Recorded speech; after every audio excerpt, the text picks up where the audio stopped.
我关心这个台南关庙的消息，近日一阵啊，因为呢雨水较少的关系，或者台南关庙、梁家等等地区，这竹笋产量拢有够少。也毋过加在这两一波的方面呢，带来真济雨水，和竹笋的产量呢又搁增加。以关庙区来讲，逐工差不多有5、6千台斤的笋会入去到加工厂，有竹笋通卖，和疫情期间的笋农心情真快活。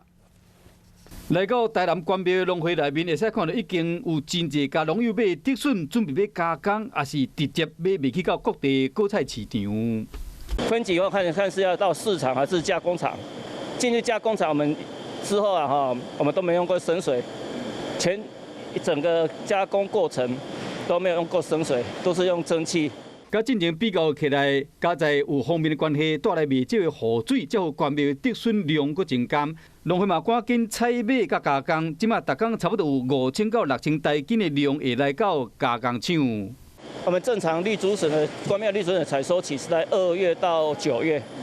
量多的话，正常量多到4、5、6个月。经过简单的清洗甲分级了后，就会使进入农产出货，也是加工品的制作。加工过的竹笋，毋但深受各地消费者的喜意，伊保存的期限嘛较长，进一步增加农产的附加价值，帮助竹笋维持市场的价销。